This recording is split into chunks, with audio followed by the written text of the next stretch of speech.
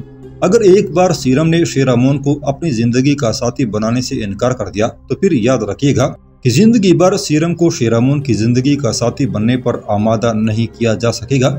بایان تھوڑی دیر کے لیے رکا، پھر وہ اپنا سلسلہ کلام جاری رکھتے ہوئے کہہ رہا تھا، محترم لاما، جو ترکیب میں نے کہی ہے یہ واقعی گھٹیا قسم کی ہے، لیکن جو مقصد ہم حاصل کرنا چاہتے ہیں اسے حاصل کرنے کے لیے اگر یہ گھٹیا تدبیر اختیار کر لی جائے تو میرے خیال میں بڑی معتبر ہو جائے گی۔ اس کے علاوہ سیرم کو شیرامون کی طرف مائل کرنے کے لیے کوئی اور طریقہ کار نہیں ہے۔ اگر آپ لوگوں کے ذہن میں کوئی اور طریقہ کار آتا ہے تو بتائیں، اس پر عمل بھی کیا جا سکتا ہے۔ شیرامون بایان کی اس گفتگو سے خوش ہو رہا تھا۔ اس موقع پر آچو بول پڑا، وہ کہہ رہا تھا، میرے خیال میں جو ترکیب محترم بایان نے پیش کی ہے اس سے بہتر کوئی ترکیب ہو ہی نہیں سکتی۔ اس پر اگر صحیح طریقے سے عمل کیا جائے تو ہر صورت میں سیرم کو شیرامون کی طرف مائل کیا جا سکتا ہے۔ آچو کو خاموش ہو جانا پڑا، اس لیے کہ چنگ لی بول پڑا، جو کچھ آچو نے کہا ہے ایسا ہونا چاہیے۔ اس تدبیر پر عمل کرتے ہوئے ہر صورت میں سیرم کو شیرامون کی بیوی بنانا چاہیے، کسی بھی صورت سیرم کو کوختائی کی طرف مائل نہیں ہونے دینا چاہیے۔ دلائی لاما ماگسپا اب تک خاموش تھا۔ چنگ لی جب خاموش ہوا تو وہ کسی قدر اطمینان کا اظہار کرتے ہوئے کہنے لگا، جو تدبیر، جو ترکیب بایان نے بیان کی ہے میں اس سے اتفاق کرتا ہوں۔ بایان، میرے خیال میں تم اس پر بہت جلد عمل کرنے کی کوشش کرو۔ اگر کوختائی واپس آ گیا تو ہو سکتا ہے حالات ہمارے خلاف پلٹا کھا جائیں۔ بایان مسکرایا اور کہنے لگا، لاما تم بے فکر رہو، اس ترکیب کو میں 1-2 روز تک عملی جامہ پہنانے کی کوشش کروں گا، پھر دیکھیں گے کیسے سیرم شیرامون کو اپنی زندگی کا ساتھی بنانے پر رضامند نہیں ہوتی۔ بایان کی اس گفتگو کا جواب دلائی لاما دینا ہی چاہتا تھا کہ سب خاموش ہو گئے، اس لیے کہ باہر شور اٹھ کھڑا ہوا۔ لوگ زور زور سے خوشی کا اظہار کرتے ہوئے کوختائی کی آمد کی اطلاع کر رہے تھے۔ اس پر وہ سب اس پگوڑے سے نکل کر لشکرگاہ کا رخ کر رہے تھے۔ تھوڑی دیر بعد کوختائی اپنی لشکر کے ساتھ لشکرگاہ میں داخل ہوا۔ قبلائی خان، اس کے بیٹے چینکم، پوتے تیمور، بیٹی کوکاچین، بیوی جاموئی، سپہ سالار اعلیٰ اویانگ اور وہ لوگ جو پگوڑا میں بیٹھ کر کوختائی کے خلاف سازش کر رہے تھے، انہوں نے بہترین انداز میں کوختائی کا استقبال کیا۔ جب سب لوگ کوختائی کو اس کی دونوں فتوحات کی مبارکباد دے چکے تب قبلائی خان آگے بڑھا۔ بڑے پیار سے ایک بار پھر اس نے کوختائی کو گلے لگایا، تھوڑی دیر تک بڑی شفقت سے اس کی طرف دیکھا، پھر کہنے لگا، کوختائی میرے ساتھ آؤ، تم نے منگولوں کے لیے وہ کارنامے سر انجام دیے ہیں جن کے لیے میرے پاس الفاظ نہیں کہ میں تمہاری جرأت مندی کی تعریف کروں۔ اس موقع پر قبلائی خان کا بیٹا چینکم اور پوتا تیمور آگے بڑھے۔ دونوں نے کوختائی کا ایک ایک ہاتھ تھام لیا، پھر اسے اس نشست گاہ کی طرف لے کر چل دیے تھے جو کوختائی کی آمد سے پہلے ہی ترتیب دے دی گئی تھی۔ قبلائی خان کے علاوہ دیگر سب لوگ جب اپنے اپنے منصب کے مطابق اپنی نشستوں پر بیٹھ گئے تب اپنے پہلو میں بیٹھے ہوئے کوختائی کو قبلائی خان مخاطب کر کے کہنے لگا، کوختائی، تمہاری غیر موجودگی میں ایک بہت بڑا حادثہ رونما ہوا ہے اور مجھے یہ بھی احساس ہوا ہے کہ مجھ سے ایک بہت بڑی غلطی سرزد ہوئی۔ تمہیں معلوم ہے کہ میں نے مسلمانوں کی ایک بستی کا قتل عام کروانے کا حکم دیا تھا۔ ایسا میں نے ایک سرکردہ آدمی ٹونگ اور اس کے بہت سے لوگوں کی گواہی پر دیا تھا۔ لگتا ہے یہ فیصلہ غلط اور بے بنیاد تھا، اس لیے کہ ٹونگ کی دونوں بہنوں نے جنہیں تم نے صدر الدین اور جلال الدین سے بیاہ دیا تھا میرے روبرو آ کر یہ بیان دے دیا ہے کہ مسلمانوں کی اس بستی کا قتل عام غلط ہوا ہے۔ ٹونگ اور اس کے سارے آدمیوں نے غلط بیانی سے کام لیا ہے اور جھوٹی گواہیاں دی ہیں۔ میں نے ٹونگ اور اس کے سارے ساتھیوں کو حراست میں لے لینے کا حکم دے دیا، سب کو گرفتار کر لیا گیا ہے۔ ٹونگ سے جب میں نے تحقیق کی، اس تحقیق میں میرا بیٹا، میرا پوتا بھی میرے ساتھ تھا۔ جب اس پر سختی کی گئی تو اس نے تسلیم کر لیا کہ واقعی جھوٹی گواہیاں پیش کر کے مسلمانوں کی اس بستی کا قتل عام کروایا گیا۔ کوختائی، تم میری سلطنت کے محتسب اعلیٰ ہو، تمہارا تقرر کرتے وقت میں نے کہا تھا کہ سارے مقدمات تمہارے سامنے پیش ہوں گے، ان کا فیصلہ تم ہی کرو گے، لیکن انصاف کی بنیاد پر اب یہ معاملہ تمہارے سامنے پیش کرتا ہوں۔ ذہن میں یہ بات مت لانا کہ مسلمانوں کا قتل عام ہوا تھا، غیر جانبدار رہتے ہوئے فیصلہ کرنا۔ بتاؤ اس سلسلے میں تم کیا کہتے ہو؟ یہ خبر سن کر کوختائی کے چہرے پر دور دور تک خوشیاں اور آسودگیاں پھیل گئی تھی۔ کچھ دیر تک وہ سوچتا رہا، پھر وہ قبلائی خان کی طرف دیکھتے ہوئے کہنے لگا، محترم خاقان، میں کسی کی طرفداری نہیں کروں گا، اگر مجھ سے پوچھتے ہیں اور میرے فیصلے کو آخری سمجھتے ہیں تو میں انصاف کی بات کرتے ہوئے یہ کہوں گا کہ ٹونگ اور اس کے سارے ساتھیوں کو قتل کر دینا چاہیے، اس لیے کہ انہوں نے آپ کے سامنے غلط بیانی سے کام لیتے ہوئے ایک بستی کا آپ کے ہاتھوں قتل کرایا۔ اس طرح آپ کو انہوں نے گناہگار کیا۔ اس بستی کے سارے لوگوں کے قتل کی ذمہ داری ان پر نہیں، آپ پر پڑتی ہے، اور یہ کام چونکہ انہوں نے آپ سے کروایا لہٰذا وہ اس لائق ہیں کہ ان کی گردنیں کاٹ دی جائیں۔ اگر آپ نے انہیں چھوڑ دیا تو وہ یہ خیال کریں گے کہ جو کچھ انہوں نے کیا ہے وہ درست ہے۔ قبلائی خان نے چونکہ انہیں چھوڑ دیا ہے لہٰذا قبلائی خان نے تصدیق کر دی ہے کہ ہم نے ٹھیک کام کیا تھا اور آئندہ وہ پھر ایسے ہی کام کریں گے، اور اگر آپ میرے کہنے کے مطابق انہیں سزا دیتے ہیں تو خاقان میں آپ کو ضمانت دیتا ہوں کہ ان کی عبرت خیز سزا کی وجہ سے آنے والے دنوں میں کوئی غدار ان جیسی حرکت کر کے آپ کے ہاتھوں بے گناہ لوگوں کا قتل عام نہیں کروائے گا۔ میرے ذہن میں جو بات آئی ہے وہ میں نے کہہ دی ہے، آگے اس پر عمل کرنا یا نہ کرنا آپ کے فیصلے پر منحصر ہے۔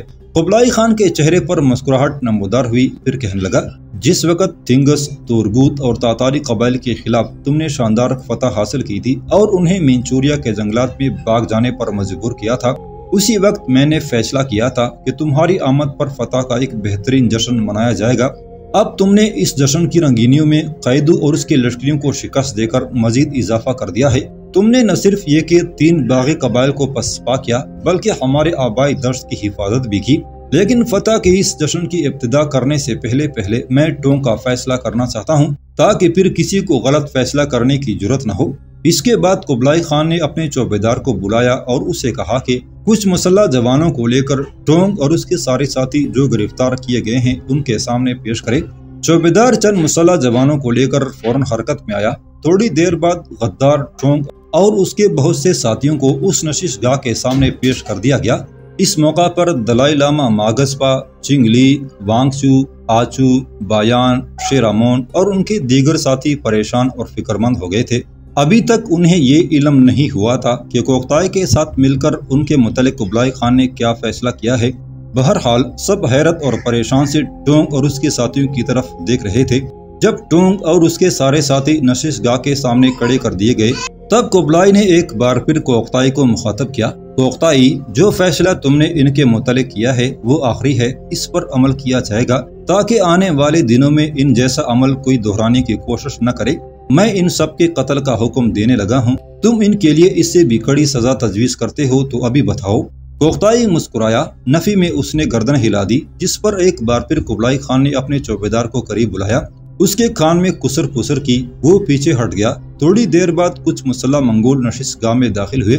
اس کی آمد پر ٹونگ اور اس کے ساتھیوں کو چوبیدار نے ایک لائن میں کھڑا کر دیا تھا۔ پھر آنے والے مسلح منگول حرکت میں آئے، ایک دم انہوں نے تیر چلائے اور ٹونگ اور اس کے سارے ساتھیوں کو چھلنی کرتے ہوئے ہلاک کر دیا تھا۔ جس وقت ٹونگ اور اس کے سارے ساتھیوں کا خاتمہ کر دیا گیا تب چنگ لی، وانگ چو، ماگسپا، بایان، کروکچی، شیرامون، آچو اور ان کے دیگر ساتھیوں کی حالت ناقابل برداشت تھی۔ اس موقع پر چنگ لی نے بایان اور اس کے قریب بیٹھے ماگسپا کی طرف اپنا چہرہ لے جاتے ہوئے سرگوشی کی، لگتا ہے حالات یکسر ہی ہمارے خلاف ہو گئے ہیں۔ یہ جو ٹونگ اور اس کے سارے ساتھیوں کا خاتمہ کر دیا گیا ہے تو یوں جانیں ان سرزمینوں میں ہم ہار گئے، کوکتائی اور اس کے احمد جیسے ساتھی جیت گئے۔ دوسرے معنوں میں آپ یہ بھی کہہ سکتے ہیں ان سرزمینوں میں بدھ مت ہار گیا اور اسلام کا بول بالا ہوا۔ ماگسپا اور بایان نے اس بات کا کوئی جواب نہ دیا، اس لیے کہ جن منگولوں نے تیر چلا کر ٹونگ اور اس کے ساتھیوں کا خاتمہ کیا تھا وہی ان کی لاشوں کو گھسیٹتے ہوئے کتوں اور چیلوں کی خوراک بنانے کے لیے لے گئے تھے۔ اس کے بعد ایک بار پھر قبلائی خان نے اپنے چوبیدار کو بلایا اور جشن کی ابتدا کرنے کا حکم دیا۔ یہ حکم ملنا تھا کہ چوبیدار پیچھے ہٹا۔ تھوڑی دیر بعد منگول، چینی اور شمالی برفزاروں کی انگنت لڑکیاں نشست گاہ کے سامنے نمودار ہوئیں۔ ان کے ساتھ سازندوں کی ایک بڑی جماعت تھی۔ پھر سازندے حرکت میں آئے اور لڑکیوں نے رقص کا وہ سما باندھ دیا تھا کہ ہر دیکھنے والے کی آنکھ حیرت میں ڈوب کر رہ گئی تھی۔ رقص و سرور کی یہ محفل کافی دیر تک جاری رہی، یہاں تک کہ قبلائی خان نے اسے ختم کرنے کا حکم دیا۔ پھر اپنی جگہ پر اٹھا اور کوکتائی کو مخاطب کر کے کہنے لگا، کوکتائی، اب تم آرام کرو، چند روز لشکر یہیں اس عارضی مستقر گاہ میں قیام کیے رہے گا، اس کے بعد ہم جنوبی چین پر حملہ آور ہونے کے لیے پیش قدمی کریں گے۔ تمہاری فتح مندی نے ہمارے 2 محاذ بند کر دیے ہیں، ایک مینچوریا کے وحشی قبائل، دوسرا قیدو جو ہمارے آبائی دشت پر بار بار حملہ آور ہوتا ہے۔ اب میرے خیال میں ہم مطمئن انداز میں جنوب کی طرف پیش قدمی کرتے ہوئے شمالی چین کی طرح جنوبی چین پر بھی قابض ہو سکتے ہیں۔ قبلائی خان لمحہ بھر کے لیے خاموش ہوا، پھر اس نے آواز دے کر اپنے مالیاتی امور کے ماہر مسلمان احمد کو بلایا۔ احمد فوراً اپنی نشست سے اٹھ کر قبلائی خان کے سامنے آیا۔ قبلائی خان نے مسکراتے ہوئے احمد کی طرف دیکھا، پھر کہنے لگا، اپنے نائب سانگا کو بلاؤ۔ احمد نے سانگا کو آواز دی، جس پر سانگا فوراً اپنی نشست سے اٹھ کر احمد کے پہلو میں آن کھڑا ہوا۔ سانگا الغوزی ترک تھا، مالیات کا ماہر تھا، مسلمان تھا اور احمد کے نائب کی حیثیت سے کام کر رہا تھا۔ دونوں جب مستعد سے ہو کر قبلائی خان کے سامنے کھڑے ہو گئے، تب قبلائی خان نے ان دونوں کی طرف دیکھتے ہوئے کہنا شروع کیا، تھوڑی دیر پہلے جن لوگوں کو موت کی سزا دی گئی ہے، یہ وہی لوگ ہیں جو مسلمانوں کی بستی کی تباہی کے ذمہ دار ہیں۔ میں مانتا ہوں یہ ہماری غلطی ہے اور ہماری غلطی کے باعث مسلمانوں کی اس بستی میں قتل عام ہوا۔ اب تم دونوں ایسا کرو کہ اس بستی میں جاؤ، بستی کے سارے لوگوں کا جائزہ لو، جس کسی کا بھی جس قدر نقصان ہوا ہے اس سے زائد اس کی مالی امداد کرو، تاکہ کسی حد تک لوگوں کے نقصان کا ازالہ ہو جائے۔ گو مرنے والوں کو لوٹایا نہیں جا سکتا، لیکن ان کی اس قدر مالی امداد کرو کہ وہ کسی حد تک مطمئن اور آسودہ ہو جائیں۔ قبلائی خان تھوڑی دیر کے لیے رکا، ایک نگاہ اس نے اپنے قریب بیٹھے کوختائی پر ڈالی، پھر وہ دوبارہ احمد سے کہہ رہا تھا، تم دونوں اکیلے مت جانا، کچھ لوگ تمہیں نقصان بھی پہنچا سکتے ہیں۔ ہو سکتا ہے بستی کے لوگ جن کا قتل عام ہوا ہے ان کے لواحقین ہی تمہیں نقصان پہنچائے۔ اگر وہ ایسا نہیں کرتے تو یہ جو لوگ مارے گئے ہیں ان کے ساتھی بھی ہمارے لشکر میں یا ارد گرد موجود ہوں گے، وہ بھی تم پر حملہ آور ہو کر تمہیں نقصان پہنچا سکتے ہیں۔ لہٰذا اس سلسلے میں کوختائی سے رابطہ قائم کرنا یہ تم دونوں کی حفاظت کا بہترین اہتمام کرے گا۔